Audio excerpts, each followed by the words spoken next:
Welcome to qualifying for this weekend's French Grand Prix. The teams are making their last-minute adjustments before the lights go green, and the fight for pole position gets underway.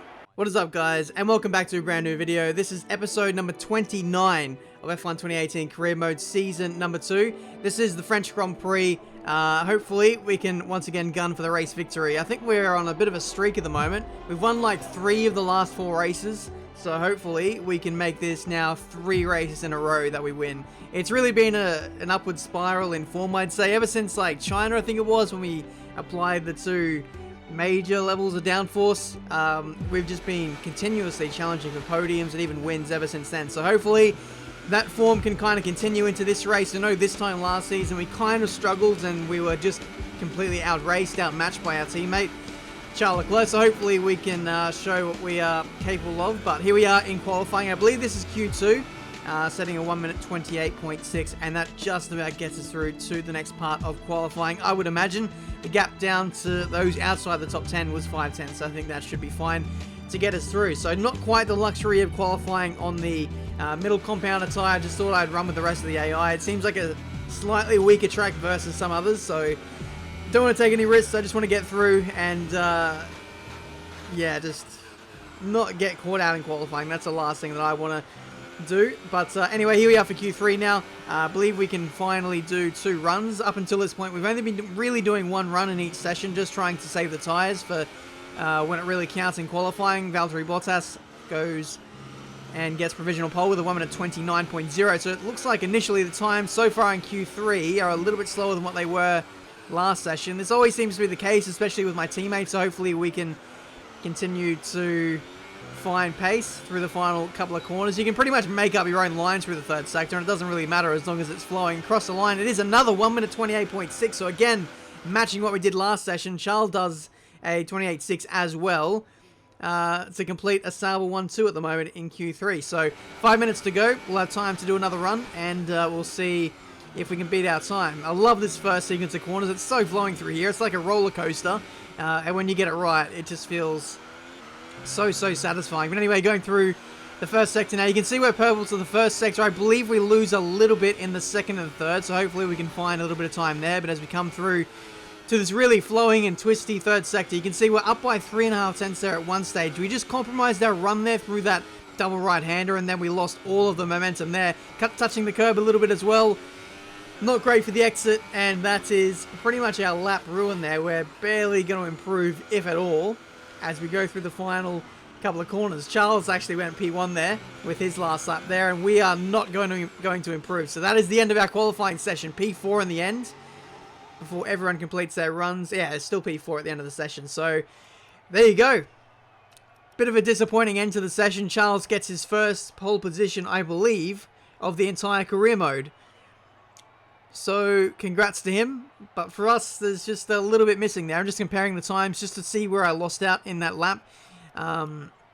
First sector was okay, we were level with our first time, and then second sector was a lot better, and then we just lost it all in the third, which is really frustrating because I felt like I could have even gone faster than the third sector I set at the start of the session. So we could have been right up there with our teammate, but it just wasn't to be. I think in the race, when things are a little bit more chill, a little bit more calm, we'll be able to match it with him, hopefully. But I'll have to wait and see. The car is quick. We just need to not stuff it up in the race. But now we have a choice of choosing our new rival. In the past, haven't really gone too aggressive with choosing rivals, but now that the car is pretty much up there as a front-running team, we can probably afford to choose Lewis Hamilton as our rival. He's our rival, you know, pretty much, you know, in the championship now. So why not make things that much more difficult for us? Go all in and see if we can beat him. We've had the measure of him in the last few races, and hopefully that can be the case for the rest of the season now. But development-wise, 1,000 resource points. We can go on a bit of a spending spree at the end of this episode if we want to. Speaking of development as well, we had a drag reduction upgrade come in at the start of this episode, so that should make things a little bit easier for us in the race. But speaking of, let's get into it now, see how we go, and see if we can get 3 in a row. Welcome along then to the Circuit Paul Ricard, home of the French Grand Prix, home race of the Renault team, and of course a number of the drivers on the grid as well. Of the 14 races held here up until 1990, 5 were won by a Frenchman. And 4 of those, of course, were Alain Prost. I wonder who'll add their name to that winners list today. With me today, of course, is Anthony Davidson. Let's talk about Force India. They've had 1 retirement in the last 5 races. What do you think that says about the reliability of their car? It's a good statistic for sure, as it demonstrates not only mechanical reliability, but consistency from both drivers as well. These are 2 of the first boxes you have to tick for any successful season. Right, let's be patient going into turn 1. We want to be in a good position for the rest of the race. Good luck. Cheers, Jeff. Don't think it matters all too much when you're at the front. Everyone seems to be pretty chill anyway. But welcome, guys, to the grid of the French Grand Prix.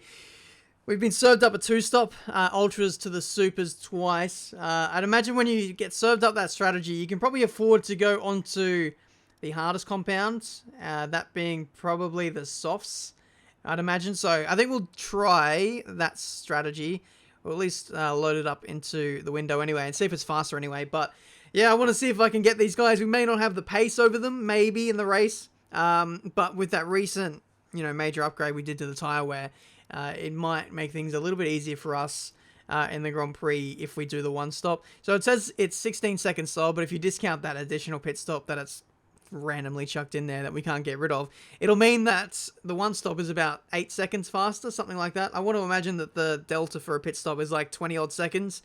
So if you take that into account, the 1-stop is faster, and that's not even taking into consideration our natural tyre wear. We didn't do a race run program over the course of Friday practice, so our tyre wear is actually forecasted to be better than that, and so naturally we should lose less time. So hopefully that can be the winning strategy in this race. Pretty surprising that we can go straight from the Ultras to the hardest compound and make it to the end. There's not too many circuits that you can get away with that on this game. But anyway, 5 red lights and away we go for the French Grand Prix. 4th place on the grid. We've got Valtteri Bottas alongside us. We've got a mega start there off the line. And he's going to be very aggressive heading into turn 1. We're going to have to switch back to the racing line and see if we can do the under and over on him. We have the inside for the next right-hander, and that is position held, but it came at a bit of a cost there. Had to run off the circuit there, but otherwise it's been a fairly solid start. Charles still leads the Grand Prix, Hamilton still in 2nd, Vettel 3rd. Everyone else is still up in the air for their grid positions at the moment. But yeah, this circuit, so much of it comes down to straight line speed and just I don't know, drag reduction. That's why I went for that upgrade heading into this race. We might start at the inside of Vettel here, who leaves the door open. Thank you very much for that. That's us onto the podium. Comes back at us though, so we're going to have to contest with him as the 2 leaders run away with this race. But side by side through the 3rd sector, like I said, there's so many lines you can take through these corners that it doesn't really matter whether you go fast in, slow out, slow in, fast out. As long as you can keep the flow going, it seems to be alright. But anyway, we got the position back on Vettel. That was a bit costly for us as we lost so much ground to our teammate and Lewis Hamilton as well. So we'll have to make up that ground very quickly. Here goes Vettel back up the inside of us, and he's also defending from Valtteri Bottas there heading into turn 1. Bottas trying to do the exact same move that I did to him on the previous lap.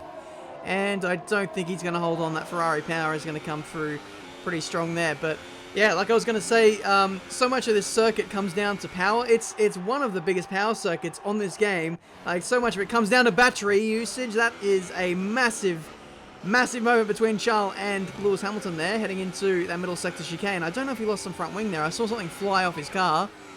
But otherwise, these 2 guys held each other up so much. We've now caught up using most of our battery to do so, and we're going to get back in this battle. But yeah, like, so much of your performance comes down to just straight line speed. Like, this middle sector, it's such a long straight, and then you've got the next straight after the chicane after that, and if you're not smart with your battery usage, you're just going to get absolutely gobbled up like Charles is there. Thank you very much for your position, P2. For the taking, the slipstream just works wonders for you at this circuit. It's absolutely unbelievable. I was really struggling in my league race here to look after the battery and have enough fuel to burn on the straights. Once you lose your battery and you lose the ability to run in rich, your lap time just completely goes out the window. So you have to run with like really low downforce as well. I think I'm running like 2.6, so yeah, having to struggle through the 1st and 3rd sectors just to make the middle sector as fast as possible. But The ultra soft runners are already into the pits on lap 5 and 6. We're stretching, like I said, as long as we can so we can make the one-stop viable here. So lap 7, tyres are at about 50, 60% so they're getting pretty worn at this stage, and we're just absolutely punishing them now as we're kind of come into the pits now on lap 7. So here we go. Crunch time here in this race. We're going to give up a lot of time versus, the front runners, but hopefully we're going to get it back a little bit later. Hamilton setting the pace with a 1 minute 32.8, and Charles pretty much matching him there as well. So good to see that Sauber still has the pace in race trim. But anyway, rejoining on the circuit, it's going to be very close between us and Kimi Räikkönen on the rejoin. We just about block him off there, and that is what I'd imagine affected P4. Bottas now on the podium. Such was the effect of the undercut, but Räikkönen here on the super soft tyres looking pretty potent here on his 2-stop. He's going to go around the outside in this middle sector chicane. It's going to be imperative for our race that we keep him behind. He's got the inside though. That's not a good position for us to be, and he gets the position, but hopefully we can slipstream him back and take back this spot. Like, slipstream is worth so much around this circuit, and we're getting clean around the outside there. A bit scary there as he was still on the inside. I didn't quite know where he was. Could have easily ran up over into our line and spun us out, but it wasn't to be, and now we can get on with our race now that we've cleared him. So despite being on the harder compounded tyre, we seem to be a little bit faster than Räikkönen. Of course, his supers will die off very, very quickly, and for us, we're just coming into our own now on these soft compound tyres. Next up is Bottas, who looks like he's caught up to a bit of traffic. Fernando Alonso, who hasn't stopped yet in this race, we go clean around the outside. That's not even an issue, trying to overtake that McLaren, and that is us up into P10. So a lot of cars here who are either starting on the supers or starting on the softs and just running their own race there, getting in the way of the leaders, which is, ultimately going to help us massively on our one-stop strategy. These guys need to make lap time with their 2-stop, and they're just getting held up quite massively there. That was Räikkönen coming back at us on that start finish, not the start finish straight, but the back straight, and almost got us back there. Such is the potency of the slipstream around this track in particular. It seems to be, I don't know, it's really strong on this game, but it feels very, very strong around this track. That was a huge moment for us going through that right-hander. We've actually got a 3-second time penalty there for exceeding track limits. The back end was just absolutely everywhere. There was too much strain on the rear tyres, couldn't handle it, and that was actually our third warning for track limits of the race. So unfortunately, that is a 3-second time penalty for us, which we'll need to deal with in this race. So if we, in the end, come out on top here as we go up the inside of Van Dorn, a bit of contact made on his rear wing, which is not the greatest.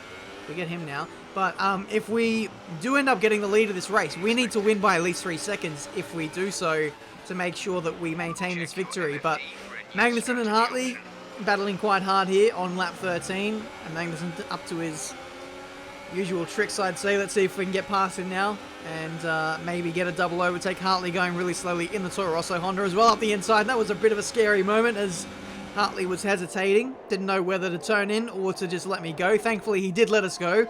And we lost pretty minimal time there. But now this is a rundown of the leaders. Hamilton now leads by about 4 seconds over my teammate. We got a Force India. We'd had a Force India who was in third. They now pit.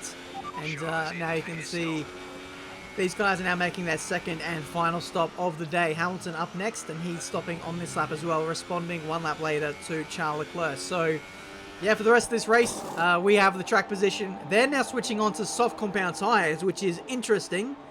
I would have thought they would be able to go on supers twice to make it to the end, but maybe their tyre wear isn't quite as good as us as we have a virtual safety car here. That's not really going to affect our race. It might allow us to save a little bit of fuel, charge up our battery. Once again, that's contact with Romain Grosjean there. He's rejoined, should I say Hamilton is rejoined on top of Grosjean, and he is out of the race. I don't know. That's the problem when the pit lane exit is right on the racing line on the approach to turn 1. That's very, very unfortunate, and Grosjean's race comes to an end. I don't know if Hamilton has any damage. I think he might be fine, to be honest. Didn't look like he had a puncture or anything. That was just a virtual safety car for the cleanup of Grosjean's car. So we're going to continue on with our race.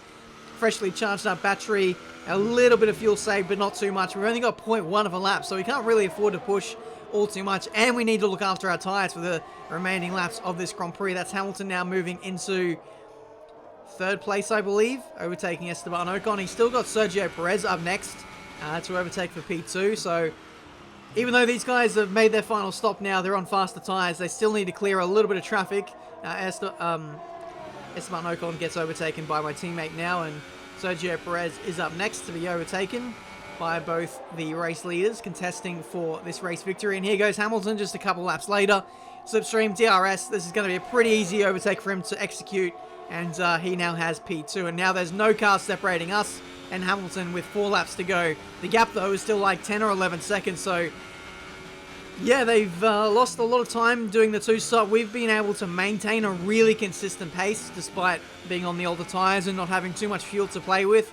We have been very smart with our allocation of our battery. We've been using all of it on the straights, and in the third sector we've been running with no ERS at all, just to make sure that we can push as much as possible through that really elongated middle sector. But there's a yellow flag in the middle sector. It's the 2 McLaren Hondas coming together. I think that's Van Dorn spun off the inside there. We'll get a replay of his on board in just a second. So here goes Alonso around the outside. He just kind of turns across Van Dorn there, and not the greatest way for McLaren to be rounding out this race. Now, tyre wear is pretty bad now, 60-odd%. There's only 2 laps to go in this race now. So I don't imagine that they're going to challenge us all too much, given that the gap is still about 10 seconds. And if anything, it looks like Leclerc is coming back at Hamilton. So maybe Hamilton's tyres even now are starting to go off. So this could really play into our favour if Leclerc can get into the battle and start overtaking this guy and make things much more difficult for him in the dying lap of this Grand Prix now, last lap of the Grand Prix. So that major tyre wear upgrade is really allowing us to run away with this race, and now it's even allowing my teammate to challenge for P2 in this Grand Prix. If Leclerc can get this done, it'll be a 1-2 for Sauber. He goes round the outside in the middle sector chicane, and that is P2 for the taking for Charles Leclerc. But he still has this second part of this back straight here, and Hamilton gets him back. Such is the slipstream effect, and there's not even DRS in effect there, and he's still able to get the job done. So unfortunate that for only a few brief moments we were going to have a Sauber 1-2. Hamilton has to spoil the party.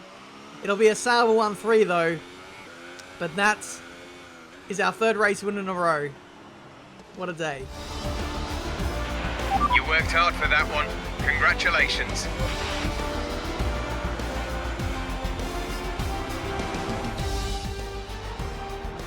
A great win then for the Sauber team today. So, how exactly did they set themselves apart from the pack today? The difference was clearly in the strategy. You could tell they'd done a lot of work on the pit wall to really optimise each stint and get the most out of the tyres. And it highlights just how much of a team sport this really is. But credit to the driver as well though, there's no good having a well-oiled machine behind the scenes without a talented hand on the wheel, of course. So, here they come out now onto the podium after a thrilling Grand Prix. It just goes to show what a strong position the sport is in, that these independent teams can be so competitive. What a superb victory from the Sauber team. So there we go, that is the French Grand Prix, and if you look closely, you'll notice that Charles Leclerc has actually been given P2 in his French Grand Prix. Hamilton, for whatever reason, has been given a post-race penalty of 5 seconds, and I believe that this is for the contact made with Romain Grosjean coming out of the pit lane after his second stop that ended his race. So, whatever way you look at it, it's very harsh for both drivers, both Grosjean to be out of the race, but for Hamilton to get that penalty. I personally don't think he did anything wrong. He was just coming out of the pit lane. He can't really disappear, and if there are cars coming out of the pit lane, I think it's partly on Grosjean to leave some space there, but that's the way it's turned out. It results in a Sauber 1-2, which is a historic day for the team. Return to form. Charles now moves, and he doesn't even move up any places, but he does get a lot closer to the front-running teams. So, good day for us. We now lead the Constructors, 212 points versus Mercedes 200. And yeah, for the rest of the season, it is looking pretty ominous for the rest of the teams. This car is only going to get better. I mean, of course, the other teams are getting better as well at the same time, but I don't imagine that they're upgrading their car at the rate that we're doing ours. But that's been this episode for today, guys. Hopefully you enjoyed. Leave a like if you enjoyed. Subscribe to the channel if you're new to see plenty more F1 2018 content. That's an early victory for us in the rivalry between myself and Hamilton. I think it might actually be pretty equal. I think in the end there, he got the faster lap, and that's obviously works wonders for him. But resource points, we have 1,950. That's an insane amount of resource points. You know, I've said this many times over the course of this career mode, but I really do feel like we earn resource points far too easily, and has made the road to glory in a way much easier than what it could have been. But it's negotiation time. We have the chance to, you know, offer negotiations with our team, but also other teams. I don't imagine why we would want to go to other teams when we have the best package at the moment.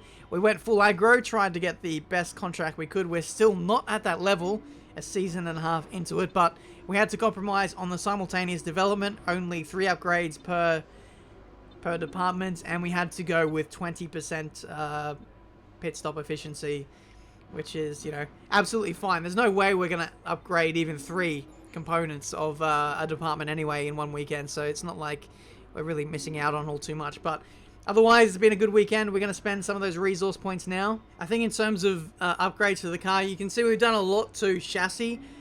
We do have the second best chassis now on the grid now in this season of career mode. Aero could still be a little bit better, but we've done everything that we can do downforce wise for the moment. So I think we might do some upgrades to the engine. So we're going to go for a major engine upgrade, and we're also going to go for a upgrade to the ERS. So we're going to be able to deploy more of that over the course of a lap and over the course of the race. That'll certainly boost our performances, because we still struggle ever so slightly for, you know, deploying enough engine power on some elongated straights and just power circuits in general. So that'll definitely come in handy. But otherwise, I think the long-term goal now will be working on some drag reduction upgrades that'll get us a little bit closer towards upgrading the downforce once again. I feel like we're pretty much on par with some other teams, but at the moment we're unable to keep boosting the downforce. So I'd imagine as this season unfolds, we'll probably fall behind some other front-running teams at the moment for downforce, and come the end of the season, we may be falling behind a little bit if we don't focus on that going forward. But guys, that's been this episode for today. Thank you guys so much for watching. We're on a massive streak at the moment. The other teams continue to upgrade, but through means of strategy or just raw pace, we just seem to be getting the better of those guys at the moment. I don't even know what the gap is in the drivers, but I imagine it's looking pretty tasty at the moment, and we're only halfway through this season, so things are looking good, but we can't afford to drop the ball. But guys, that's it for today. Until the next episode, I'll see you next time.